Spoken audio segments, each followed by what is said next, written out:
Ladies and gentlemen, welcome back to the Rem and Sam podcast. We're counting down the debate live as we record this. I think whoever is in charge of NBA Countdown is in charge of CNN because make no mistake, there's just too many people on the panel right now. But we're gearing up for, I guess, the presidential debate is going to be the biggest face off in the culture. But this one obviously feels, they get crazier every year, but this is going to be a big one. And I know for me personally, this is in a new way to watch it because it's definitely the first time that we're starting to watch these debates and we actually have to like pay attention, and you gotta try to like know what's going on and know it's like we don't know anything about policies, but now we gotta start trying to vote on all this stuff and figure out what's happening. So we've actually got to try to take some notes this time. We're gonna be locked in seeing what's going on, and this is actually gonna be interesting to see how both sides try to play this out because with as close as it is in the polls right now, it could go both. It could really go either way for game plan wise for how the candidates want to play it. Do they get super aggressive and want to try to really make it clear and try to really do they want to try to get a winner by the end of the night, or do both sides want to try to maintain their position, get through it, make their points, not try to ruffle, too many feathers and just say, hey, we know in the polls right now. I guess we're not super locked in on the polls right now. IT, pull up some polls and we'll get caught up real quick. But I just from word on the street says the polls are, pretty close right now. I think both sides would feel pretty good. So maybe neither of them really want to mess up what they've got going on and not get too aggressive with the attacks and with the points that they're trying to make and things like that. But who knows? Trump might just be all loose tonight because apparently he's tweeting out some stuff on cats and there's some AI memes involved. We don't really know what's happening, but I wonder if they'll bring it up. I wonder if they'll actually show the memes that he posted. It doesn't look like there's any kind of screen inside the debate hall, at least none visible on the camera shot anyways. There may be some for the candidates to look at, but if they actually showed it, that'd be kind of funny because it is strange. The people on the news are obviously laying out the Easter eggs for, like we said, the people like us that are, make no mistake, are just behind on what's going on. But they were, catching us up on the situation with the Haitian people. Apparently, people are spreading rumors about the Haitian people eating their cats. We're gonna start making some crazy jokes, but yeah. Anyways, people are saying that Haitians or people are eating cats. People have gotten in trouble for eating animals in the past, but apparently Trump's now posted memes about it. So we'll see if they address it. I imagine they do. And like we said, we'll see how both sides tend to play this out. But they said it's going to be about 90 minutes. So I guess I don't, going back, I don't know how long the other debates have been in the past, but maybe, some of the other ones where you get like the actual, for the individual sides for the nominees where you have all the candidates on the stage at one time, maybe those go a little bit longer. But this is crazy. And did we pull up a schedule for another one? Is there going to be a week 2? Trump Harris? Is there something on the books for later in September? We'll look that up real quick and see if that's true. But we know it took a lot just to get number 1. Pause. So we'll see if there's a second one. Well, it looks like everything headlined is focused on the first one. But make no mistake, we were going to try to go live for this one. But as you guys know, we're having some IT issues. We're trying to, get some new hardware, some new equipment in the background. So as we continue to put the pieces together to go live, unfortunately, we're just not able to make it in time for the debate. The real starting point in mind when we first had the idea of going live was for the NBA season. And then it kind of was like, oh, well, the NFL season's right here. And then also, there's also a debate happening as well, too. Could we potentially get it together for that? But IT, make no mistake, they're working slow. Maybe we need to bring in some of the Haitians to clean up some of the IT mistakes and get us on our feet a little bit quicker. But we're going to be trying to get it together by the end of the week. And hopefully each episode upcoming, the next one will be live. But once we go live for the next one, hopefully from there on out, we can get back to a regular schedule and actually deliver on a promise for once and get these live watch alongs going. And like we said, just to continue to bring fun new stuff for you guys. So we'll try to get through this and get to watching this debate. But this debate's really going to cap off a pretty competitive weekend of college football, of NFL as well, too. You know, some WNBA sprinkled in there. Was the Angel Reese injury this past weekend? Or was that, am I getting my timelines mixed up? I asked somebody today if like Labor Day was this past weekend. They were like, no, that was last weekend. I was like, oh yeah, you're right. So I can't remember exactly when the Angel Reese injury happened, but RIP the Angel Reese season. If I'm not mistaken, I know she set the rookie record for rebounds, but she was leading the WNBA in rebounds per game. So, you know, with the shot attempts, make with that what you will. But to lead the league in a category of anything, I guess outside of turnovers, maybe misses too, which IT see where she was at in misses. But to lead the league in any kind of statistical category is gonna be pretty impressive as a rookie season. And just trying to think like off the top NBA, who would have led the league in any of the statistical categories. I guess Wembanyama this past season, didn't he lead the league in blocks per game? But outside of that, I mean, no rookie's ever led the league in points per game, assists per game as well, too. Like both of those, you need a little, you need some veteran time. You need some experience. The rebounding, I guess if you, in theory, if there's a big man in the NBA and he's putting up layups all the time and getting them back and, putting them back in, maybe he could lead the league in rebounding that way. But otherwise, it's just super hard to lead the league in any statistical category. And we're the most pro Angel Reese pod. I mean, go through the clips, but yeah, RIP. We'll move on from the Angel Reese jokes. RIP the Angel Reese season. And can't wait to get the Chicago Sky back together fully healthy for next year.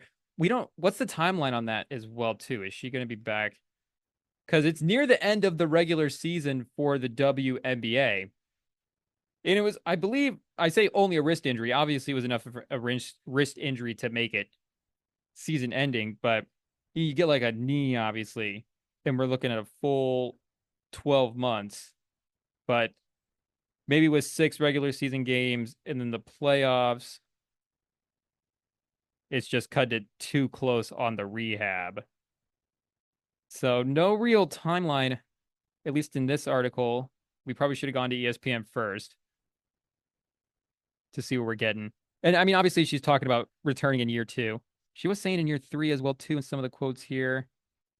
Yeah, and maybe there's, surgeries in still a couple more pieces of the plan for the medical recovery to advance before they actually have a timeline set. But I imagine she'll be good to go for at least the early part of the next year for the Skies. So I guess I don't know if they're going to be in position to get what the draft is looking like for them, but obviously getting her and Cardosa in year 2 is going to be a big hopefully a big step up year for both of them.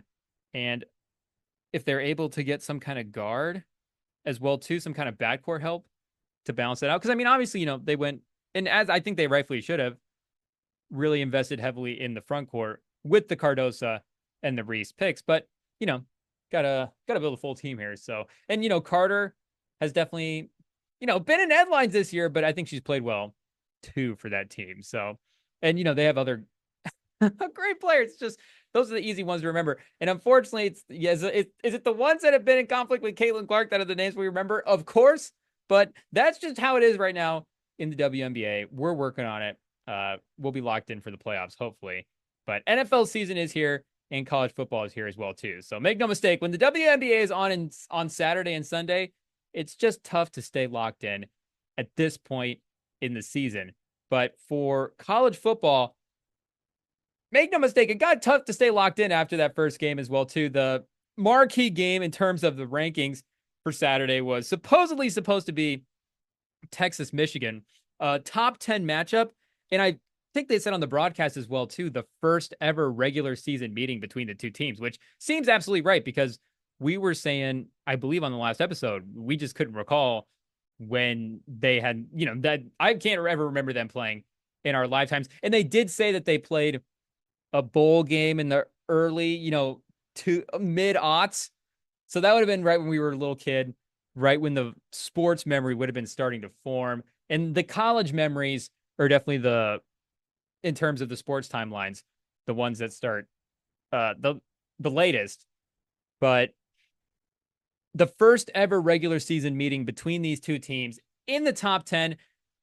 And of course, like we were kind of suspecting with Sam on Friday, and the line as well too. Was it 7.5 for Michigan? It was or for Michigan as underdog. It was quite a sizable Texas line, especially they're considering again Michigan's in the top 10 and Texas is having to go on the road in the big house. It just seems like a recipe for Michigan fans to just feel disastrous at the end of the game. And of course it is a bummer obviously that they lost the game, make no mistake, but it's also super clear watching this game that Michigan's just not a top 10 team. And I don't know if anybody's ever gone from top 10 to unranked, but make no mistake, Michigan definitely had a case. And the Michigan offense, I guess, definitely had a case in that game. The Michigan defense is still definitely stacked and definitely played well in the Texas game too. I know, again, Texas scored a lot. They moved the ball well, but especially in the first half, like they were really forcing them on a lot of those drives where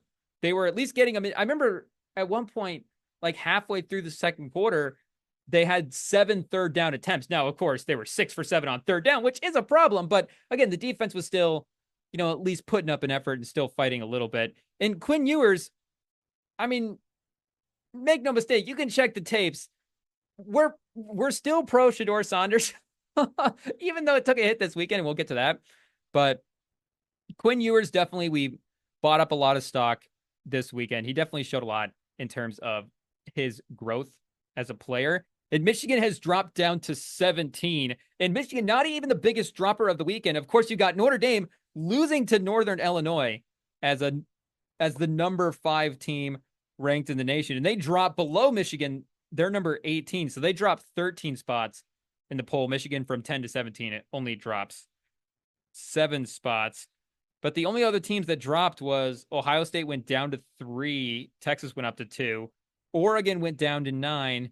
And then Utah went down to 12. So everybody else either trending up or staying in. Was Illinois ranked going into this game?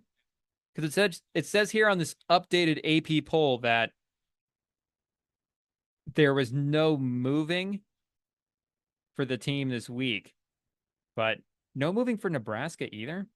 Seems a little strange. Clemson jumps up 3 spots, but yeah, Nebraska, still under Iowa State. I know, again, Iowa State, impressive win over Iowa, who was also ranked, but I mean, the difference between Iowa and Michigan right now is not that much. I mean, the Michigan defense is definitely better than the Iowa defense. So at the end of the day, they'd probably get a stop, and maybe more likely, you get Will Johnson is going to be a top 10 pick this year, potentially in the NFL draft. And we already saw him in game 1 against Fresno State make a pick 6 at the end of that game. And, potentially you get a defensive or special team score from the Michigan side of the field. But I mean, I wouldn't feel super confident about a matchup against Iowa. And during our fantasy draft, I was talking to one of our Iowa fan friends, and I was like, you guys might be better than us this year. And he, of course, was like, hey, man, wait a second. You guys are Michigan. Don't play the victim too much. And you guys just won the national title, and we're still Iowa. And I was like, okay, yeah, fair enough. But it's like I'm saying, it's definitely a lot closer this year. And like we were saying on Friday, we kind of already suspected that going into the game. So I don't really feel that bad that, again, Michigan got wiped like this. And the changeover of just losing all the talent, it's a rebuilding year. We understand what's going on. And to be honest, when you hear all offseason that the quarterback's supposed to be one guy, and then you go into the game 1 and the other guy's starting, and now it's game 2, and it just seems like this other guy's going to be, and, shout out Davis Warren. It's going to, Michigan starting quarterback's great accomplishment. And we're definitely going to be, rooting for him this year. But it did seem like Alex Orji was going to be the main quarterback, at least that's what Michigan fans were hyping themselves up for. So, I mean, if Davis Warren earned it, he earned it. But I think that was kind of signs like, maybe if the defense is still good and Warren is able to put together some Cade McNamara type stuff, then, maybe this is still a playoff team. But with the way the offensive looked the last 2 weeks. And even again, I know 30 against Fresno State, they were able to move the ball a little bit. They got some run game stuff going, but well, not really against Fresno State, but just it has not looked impressive the last 2 weeks. So, is it Arkansas State this week is definitely going to be nice. And then USC is on the horizon. Oregon's on the horizon. So who knows? Maybe Oregon is not as terrifying as they've seen. But I mean, Oregon still seems like a better football team than Michigan. And USC's now into the playoff picture. They're probably trending up toward going into the top 10, especially with Penn State as well the last 2 weeks, not necessarily dominating their opponents, to say the least. So you could definitely see USC making a jump up. But, looking at the top of the AP poll here the first 2 weeks in, and I know we haven't necessarily watched enough college football to have an informed opinion on all these teams, but for a 12-team playoff, I mean, this is going to be really frisky. And it's, the NFL, it's the same way, the one-game playoff as well, too. But, you have your top talent with Georgia, Texas, and Ohio State seeming like they're in a tier of their own, but Alabama's looked feisty, Ole Miss, Missouri, Tennessee, Penn State, Oregon, Miami, USC. I mean, Miami, USC just being in the playoffs. Just, that the committee, make no mistake, the committee can never rank these teams right, like we're saying. So the fact that they now have 12 shots at predicting who could be the national champion, I don't think it's a bold take to say there's going to be some chaos. And I don't remember, is it the top 4 teams get a bye and they match up the other 8? So right now, USC's, are we doing playoff matchups week 2? Yes, we are. USC playing Missouri in the first round. And then, we can't do this whole bracket in our mind, but then USC versus one of these top 4 teams. I mean, that's just a feisty game. So, I mean, we're looking forward to a 12-team playoffs, and we were looking forward to it because it was like, hey, maybe Michigan has a chance to sneak in and still be in the national title conversation in some kind of, backdoor way. But it doesn't seem like that's going to happen either.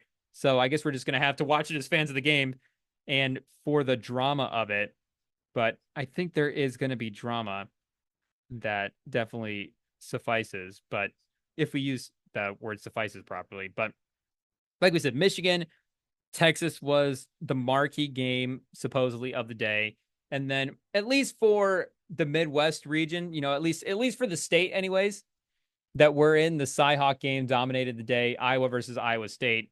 And unfortunate for the Iowa City people, losing it on the last second field goal.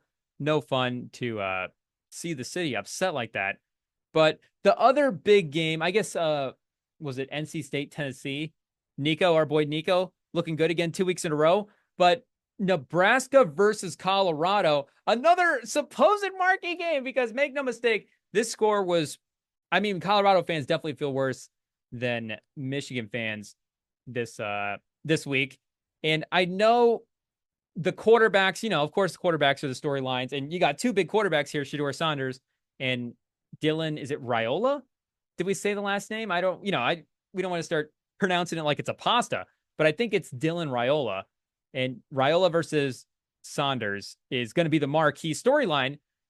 But for me, I really thought the Deion Sanders versus Matt Rhule battle was the one to watch here. And, we might have a closer eye on Deion at this point, boss, than maybe most, because, a lot of people, I think, have definitely, it's not even they're like off the train at this point. It's like they're not even looking at the train. They're just, people have totally deserted. And the Deion, there's like a little bit of like, weeds and moss and stuff starting to grow around the Deion Sanders train. It's not looking good right now. But I think I don't even know if Sam's on it. I haven't seen Sam in a while, but I saw some footprints around earlier. So I assume it's Sam. Somebody else is hanging out on the Deion Sanders train. But I know, I've still been on it to start this college football season. And if we're talking about that climb for sort of that next box, I guess, who's going to fill the shoes of Saban? Well, Kirby Smart is, clearly now the best coach in college football. And now that Harbaugh's gone as well, too. No Jim Harbaugh to throw his name in the hat, and with Dabo Swinney not really having the run the last couple of years to keep that status up, it's like, okay, Smart is definitely the guy, but, who's going to be the competitive guys underneath that? Who's the next wave? it definitely seems like Sark is doing his thing at Texas right now.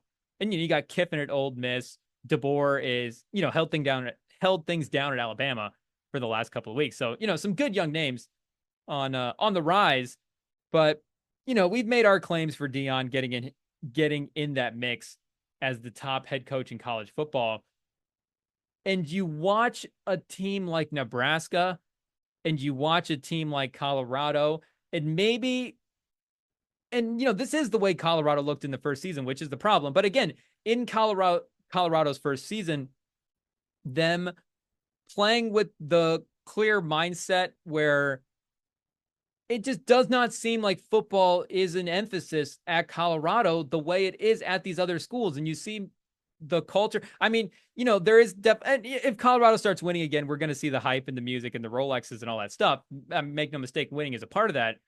But even some of the play calling stuff that they were doing with Shedeur versus Raiola, I was like, man, Nebraska, it's like Deion is still doing a little bit of old school stuff where you see Rhule is starting. It's like, okay, at least on the football side, we know he's thinking ahead, but also the culture thing as well, too. It's like at this point, the culture at Nebraska is clearly better than the culture at Colorado. And that was the thing that we thought Deion was going to win the day with in Colorado. That's the thing that he brought to the table that was better than all of these other coaches. Was the vibe at Colorado was untouchable. And Deion was this amazing, charismatic person and this character that these top recruits were going to naturally gravitate to. And he's an amazing football mind as well, too. So he's going to do, the right things to put these kids in the position to succeed on the field. But, I'm still, I'm saying, I'm still there on the Deion Sanders train, but it's getting to that time where, week 2 of the college football season, and Matt Rhule, is this his second season at Nebraska? It's only his second or third, right? And you see the progression that his team has made. And I get Nebraska is still at the end of the day probably working with more resources than Colorado. So there's always going to be that sort of thing that Deion can, and the Deion people like myself can go back to. But in terms of status, it's not like, again, I would say even last year, Colorado beat Nebraska. So Deion probably had the crown over Matt Rhule. And it's not like those are the two guys battling it out for the next best college football head coach. But, I think people would have, at least in terms of where we were at in that point of the season last year, definitely would have taken Deion over Rhule. But yeah, coach of the year in 2019 for Matt Rhule. Shout out. That would have been the Baylor years. But yeah, this is only his second season at Nebraska as well, too. And, you see the highlights of them in the tunnel, the Matt Rhule speeches, the Kodak Black, and it just seems like there's a lot of good vibes going on in Nebraska that's not happening in Colorado. And year 2, with getting a guy like Shedeur to stay,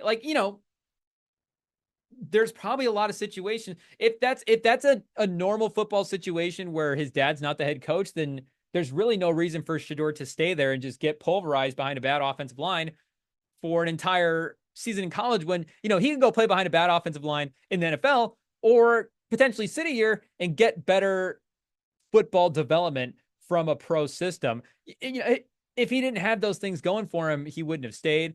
Maybe, I guess Travis Hunter has to stay because of his eligibility, but now you're down your big quarterback. So to have a leader like that return at the most important position on the field, and it seems like they've almost taken a step backwards this year, is definitely a big blemish at this point on the Deion Sanders resume. And like I said, it's week 2. There's still going to be chances to correct this. Nebraska, I mean, again, there's real football reasons why Nebraska won this game as well, too. The Nebraska defensive line is maybe bigger than just pound for pound, bigger than the Colorado offensive line with a couple of those corn-fed Nebraska kids.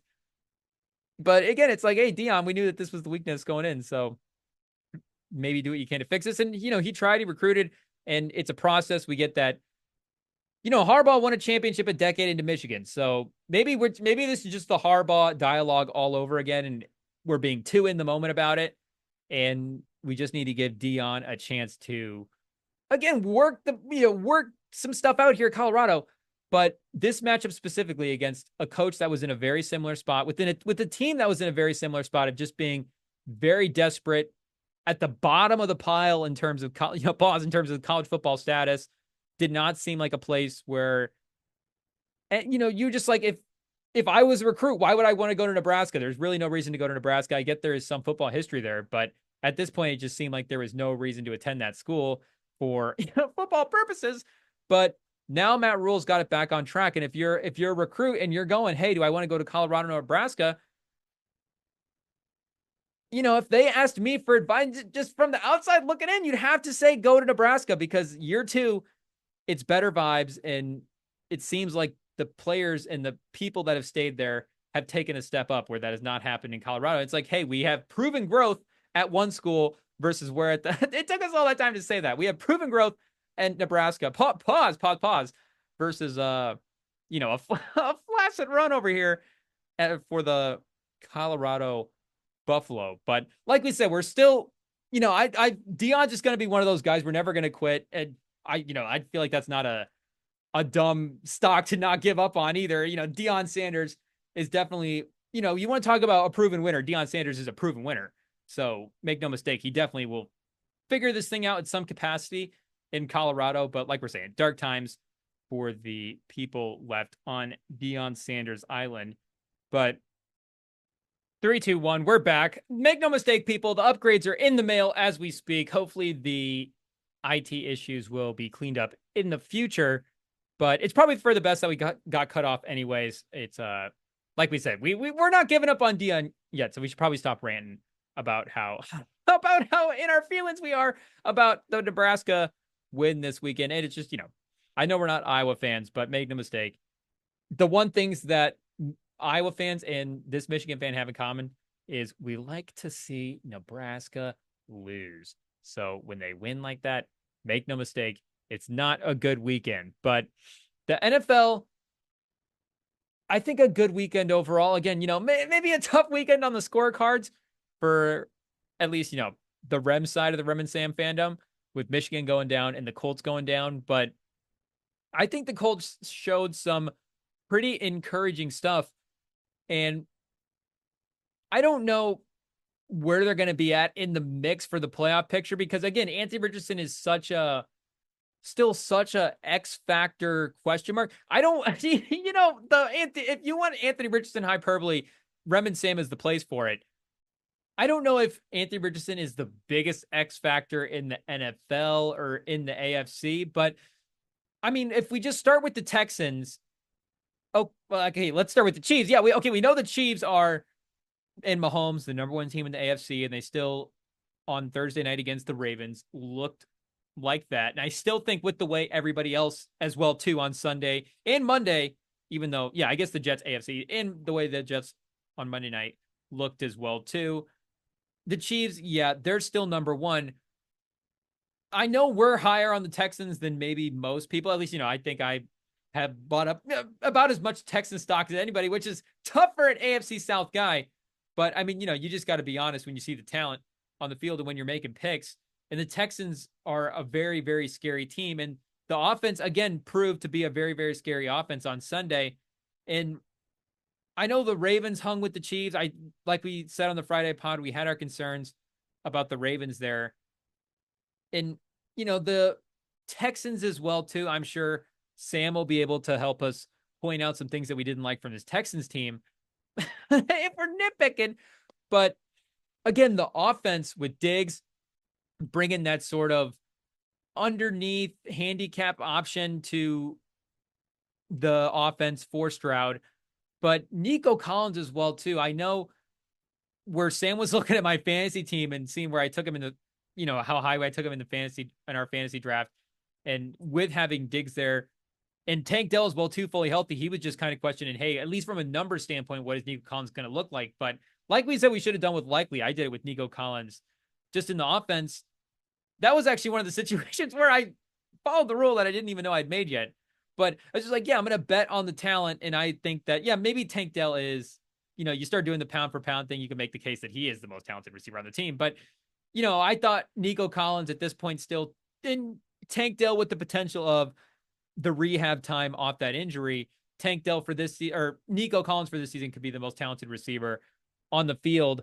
And I think he showed that as well too today with some of the catches that he made, incredibly tough catches. But again, tough catches that were made tough by the Colts defense. So I thought the way that the Colts hung with the Texans was maybe a little bit more impressive than the way that the Ravens hung with the Chiefs. And you're going to go through the Ravens roster and it's still going to be more talented. And again, in a playoff game, maybe Anthony Richardson is the one quarterback you pick Lamar to actually beat. And I'd still, pick the Ravens to win that game, of course, even though I wouldn't necessarily, fear Lamar the same way you do Mahomes, obviously. But you would still feel confident about the Ravens in that type of matchup. But again, I thought some of the coverage stuff that the Colts secondary did, I know you go through the initial week 1 grades on PFF and some of the secondary stuff didn't grade out the best. But again, you go through some of the catches that Nico Collins made. That first deep catch down the field was right in double coverage, just snagged it over both those guys. And the third down catch that he made at the end of the game was right on the sideline. I mean, unbelievable pass by Stroud, just perfect pass right on the sideline. There's absolutely nothing you can do about it. But Jalen Jones, the corner, is covering that absolutely perfectly. Like Stroud had to put it right there, pause, because Jalen Jones had such good coverage on Nico Collins. And Kenny Moore, again, just looks like he's on pace to have another stud season in the secondary. And that's not the one piece of the Colts defense that needed improving, but that was definitely their biggest weakness going into the offseason. And Jalen Jones was there last year. At the end of last year, he really started to show some signs, but they drafted Juju Brents in the second round 2 years ago, and he had to miss the most of last year, basically all of last year, due to injury. And again, I thought some of the physicality that he played with was really impressive too. And I thought they had him matched up on Tank Dell, which was interesting. And again, at his size, maybe you go, oh, do I actually want him on Nico Collins one-on-one? Because at 6'3", on Diggs, maybe he's can just take one of those guys out. And again, the way it's like Richardson, he missed all of last season. It's kind of like this is his rookie year for him. So do you want to put a rookie on one of those guys? Maybe not. But to have a guy at his size on a guy like Tank Dell, who's a faster guy, I thought was incredible faith in Juju Brent's ability. So I really liked the secondary pieces that the upside of the secondary pieces that the Colts have there. And again, Richardson, I know, 9 for 19, the man didn't complete 10 passes, but I mean, he kind of only needed the 9 to move the ball the way they needed. And he had the interception, there's and even that interception, there's stuff to clean up there, but with just like how powerful his throws are, if he overthrows a guy or misses a guy, they sail and they can't, it's just like the ball is still catchable way longer than a lot of quarterbacks. I mean, it's why he's able to make that throw to Alec Pierce off platform. And I mean, that throw is incredible where he hits him in stride and he hits him on, Pierce is on the goal line when he catches that. He doesn't even have to run into the end zone. Anthony Richardson just drops it in. Perfect for him. And, of course, Pierce can run under that from that distance, a little bit more than maybe some other receivers. But the way they've built the weapons, too, to complement Richardson, I think is really impressive. Pierce, I know, again, they traded back for him in the draft, second-round pick. They could have had George Pickens. Maybe it didn't seem like it was all sunshine and rainbows when he first entered the team, but they got Josh Downs in the draft last year and Adonai Mitchell in the draft this past season. So I guess Downs 2 seasons ago, to say that correctly. But those 2 receiver picks, now Pierce can kind of be the 4th guy. And he was the 3rd guy on Sunday because Downs is out with injury right now. But a fully healthy, Josh Downs, and you get Pierce potentially as your 4th guy. It's like, hey, I kind of like this receiver core. Everybody kind of has a place, and it makes a lot more sense. And you definitely see Pierce excel in the deep ball a little bit more with a little bit less focus on him. But Mitchell as well, too, just a big, tall receiver that can make plays down the field, just a lot of speed. Pittman as well, too. So really perfect weapons to put around Richardson. And I know, you bring a guy in like Pittman years before maybe you're even considering, before even any NFL draft people even realize that Anthony Richardson is going to be a top 5 pick in the NFL draft. But, that part worked out.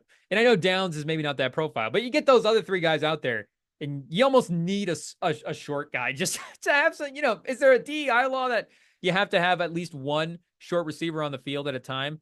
Because it seems right to have one in the rotation. And, Josh Downs, amazing talent. He's perfect for it. So, assuming, Richardson continues to trend upward over the course of the season, let's see when a Texans rematch is. And they've got the Packers this upcoming week, which, going into the year, I would have thought with how we look at the Packers, maybe, sleeper contenders in the NFC, maybe that's an early season loss. They go Texans, Packers, Bears. First 3 games is not the easiest start to the season. And then the Steelers, week 4 as well, too. I mean, there's a very easy case. They're 1-3 there to start the season. But, I mean, Green Bay without Love is looking mighty fine. They might actually have the best quarterback. We're going to be playing against Malik Willis this week. So, I mean, I guess I shouldn't start saying too much. I'm going to jinx it. But that game is looking much more attainable than it did with the Packers. Then the Bears, I mean, Jordan Love can't even get to 100 yards. So, maybe we have the better quarterback in that matchup week 3 as well, too. And Pittsburgh, TJ Watt, best player in the game, of course. But they're going to be able to hang in there. Jags, Titans, Dolphins, and then a Texans rematch in week 8. So that's going to be a nice little stretch for him. Vikings in week 9, Bills and Jets, Lions. So this is really going to be a nice progression. And now that Love is conveniently injured for Anthony Richardson, this is going to be an interesting progression to see him go through, because these are some easy games before they really hit the playoff team stretch of the season here. The Lions, the champ Quinn, that's going to be a tense weekend. Is that Thanksgiving weekend? Are the Lions not playing on Thanksgiving this year? What's going on? Is the tradition been broken? I'm afraid to even dig into the schedule just to see the Lions not on there. That's crazy. And we could have had a Lions Colts Thanksgiving game, and just it got skipped this year. Is crazy unfortunate. But it does get easier back half of the season. Patriots, Broncos, Titans, Giants, Jags. So, again, I don't want to say that the Colts are just like the 3rd best team in the playoff picture. If we're doing football math and the Chiefs are the best and the Texans are the 2nd best and the Colts almost beat the Texans, then maybe the Colts are the 3rd. But, I mean, the Colts are right in the mix. And to say that they're right in the mix to win the AFC, I'm not saying that. But they're definitely going to be they're in the mix for a playoff team. And I don't want to say a definite playoff team because, again, Anthony Richardson, his health is going to be a concern as well, too. But the vertical stuff and Steichen implements with this offense, I think, is really going to be beneficial for Richardson's growth. And the defense, again, if the secondary is at least competing that, and the defensive line still, Latu is, maybe he develops, and hopefully there's a, continued growth for him as well, too. Just pause anytime we say growth for the rest of the pod. But, Kwity Paye, be nice to see a next step up from him as well. But Buckner is just another menace. He's going to have another menacing season in the middle of the defensive line there. And the offensive line is solid as well, too. Nelson is back fully fledged, fully formed this season. And they really were able to give Richardson some good protection in this game with Hunter and, Anderson pressuring him on the other side as well. So I know we just rambled about our teams, but make no mistake, that's just how these Tuesday pods go. It just happens. We just end up rambling about Michigan and the Colts. But a couple other things that we did see from the weekend, besides the fact that Mike McCarthy should have let Brandon Aubrey kick the 71-yard field goal, which I honestly am fully convinced, as the more I've thought about it, that Brandon Aubrey would just make. And I haven't gone back and rewatched the highlights or looked up to see that 66-yard field goal. And there's also a field goal that he kicked in the preseason as well, too, that I saw a video suggested on YouTube. Didn't watch it because it was a preseason highlight, but yeah, it was a Brandon Aubrey 60+ yarder. So I feel like if my memory of that is he almost hit the top of the upright from 66 yards, but I do think that he could have comfortably at least attempted a 71-yard field goal. And at least in that spot, Dak's heaving a pass to the end zone that he doesn't even make it to the end zone all the way anyways. But, I mean, the defender comes sprinting in full speed, gets the interception. And, I mean, a defender pick six opportunity, is that really any different than a shortened kick return potential run back type thing? I mean, I feel like it's all the same. And with Aubrey, anyways, I don't feel like it's going to be, he's not going to miss a 71-yard kick short, right? He's going to, if anything, he's going to kick it too hard and pause, and it's just going to go off to the side. I feel like 71 yards, Brandon Aubrey, it's going out the back of the end zone. It's just whether or not it's through the uprights is the question. But I mean, we all know he has the leg for it. But outside of that, and yeah, unfortunately, Bryce Young, we're not going to talk about it. It's it was not looking good right from the start. But the Niners on Monday night against the Jets, they don't even need McCaffrey, apparently. The offensive line is just incredibly dominant. Belichick on the Manning cast was just, I mean, brilliant all night, but really great pointing out a lot of the offensive line stuff that was going on. And they ended up clipping out the Belichick stuff and putting it on the NFL YouTube page. So the whole Belichick, interview / him just sitting there watching the games with the Mannings is on YouTube if you guys want to watch it. If you, in case you just weren't watching the Manning cast on Monday night anyways.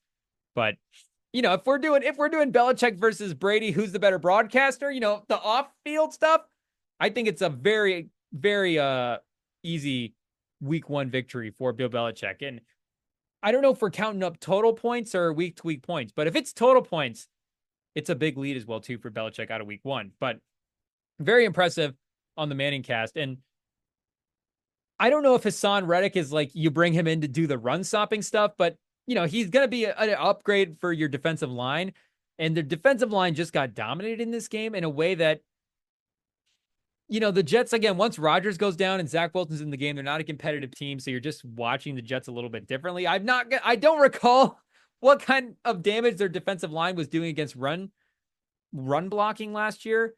But Quinnen Williams is an all-pro level, at least pass rush level interior guy. And, Trent Williams, the 49ers offensive line, make no mistake, it's stacked. But I was not expecting them to get pushed around, at least to that degree, where, I mean, Mason is like running through spots on the field where, I mean, he's almost confused. Like, he's like running, like waiting to get hit, and just nobody's around him. He just keeps going. And it's like, okay, next thing you know, he's 8 to 12 yards down the field. And, this is almost kind of a reason, too, why we were hesitant with some of the McCaffrey hype going into the season for fantasy purposes and just, I guess the betting awards and all that stuff. But outside of last year, there just like can be a magical vibe in the air for some guys. And it's like, yeah, is this their year? Something kind of feels special is happening. And you can get to a point in the season as well, too. I mean, McCaffrey this year, we're starting right away, no week 1. And does that carry on into week 2 with how good Mason looked? I mean, from an award standpoint, if McCaffrey just misses the first 3 games of the season, which maybe is unlikely, but if it happens, then, that's a lot of ground to make up. Now, for the running back spot, maybe it's different from, other positions like receiver or whatever. But, just in theory, maybe for fantasy a little bit more, too. I guess you get him in the playoff time, maybe it doesn't even matter, but what kind of, not just usage were they going to use for him, but if they can get this out of Mason too, then maybe they're in a better place saving McCaffrey, just for the long-term health of the team as well too, for the next couple of years. If you can stretch out McCaffrey's career a couple more seasons because Jordan Mason can get you a couple yards in the regular season, then I think you go ahead and do it. But definitely to see the Jets defensive line get pushed around was surprising like that. And obviously Rodgers is an upgrade from Zach Wilson. That's, there's no debating that. But when you're bringing in Rodgers and you're bringing in Hackett, you're bringing in Rodgers to do the old Rodgers thing. And that is, we're going to run everything through Aaron Rodgers' paws. And, obviously he's the focal point of everything, but he's making all the decisions. And when we need a big play, it's Rodgers making the decision to where the play is going to happen. And he just kind of dictates everything. And, maybe mentally he's still able to do that. And he still had some passes in the, second half, second quarter of this game where it's still the old Rodgers stuff. But, it's like a 3-point shooter where, if there's ever a point where Steph Curry gets to his career where he's hitting crazy shots, but his 3-point percentage is at like 32%, then we're going to start going, hey, maybe, yeah, he can be out there on the court, but he can't be running the offense through Steph Curry. And I don't know if Rodgers is to that point yet, because again, it's one game. The Niners, with the way they looked, it's like, yeah, maybe they're just fully back for being a Super Bowl contending team. And with the roster they have, obviously, it's no surprise. But maybe Rodgers can't be the focal point of the offense, because a quarterback being a focal point of the offense is different as well too than like receiver, running back, obviously. But there's a talent thing with the quarterback at that level where there's only a couple of guys that can actually be the focal point of the offense. Otherwise, even a guy like Goff is not the focal point of the Lions offense. I mean, we saw in that Sunday night game when they actually need to get something done. Like, and as much as we love Goff and as much as I think even still after that game, trust Goff to be the quarterback on the Lions to get the Lions to a Super Bowl and, even potentially a Super Bowl victory. Like, Goff is not the focal point of that team. Goff can make decisions at times, but again, when it's like, we absolutely need to button down and win, we're going to run the football and we're going to just grind it out and play behind our offensive line. And that's our strength. That's the strength of our team. With the Jets, they didn't get in a position where, they had to go to a thing to win the game. Again, the Niners were pretty dominant in this game, but it was still the Rodgers has got to be making all the decisions. And when you have Breece Hall and Garrett Wilson, and that's another thing as well, too, about this game is we knew how talented the Jets were, but definitely the weapon. It's like, yeah, the depth at that weapons, those are the two guys. And I know Mike Williams wasn't out there for this game as well, too, or at least, he didn't seem like it if he was. I know Lazard had a good game. Rodgers kind of trusts him as well. And there's, some blocking stuff with Lazard that keeps him on the field. But, maybe it's because I have Breece Hall in my fantasy team, but do they need to move and do a little bit more of a Goffy type thing with Rodgers versus the old Rodgers stuff? And, if it's still, hey, we need Rodgers to make, a super accurate pass every once in a while, obviously he can be able to pull that out. But the Niners as well, too, I was going through and looking back at some of the other Super Bowl hangover teams, and not there's a ton in our area that we can recall, which is kind of the reason that it's become so popular, is that recently it's become way harder. But you go back into the 70s and the 90s. I mean, the Bills went to 4 Super Bowls in a row and lost them. So it's it's not like a team can't recover from a Super Bowl loss. But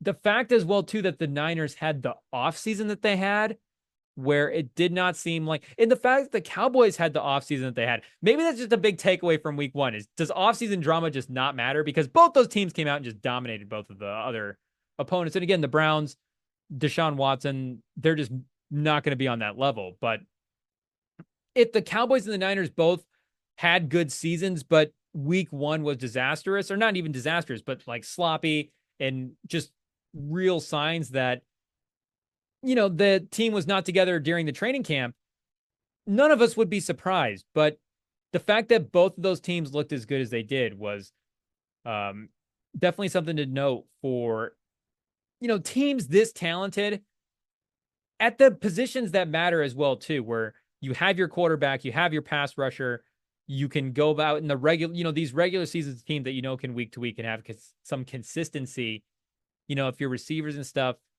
are holding out, maybe you don't have to take too much stock in it. The Trent Williams one was definitely a little bit of a concern, but yeah, I mean, the Niners definitely pulled everything together right away week one. And, it's tough to say between them and the Lions, who would be the better team.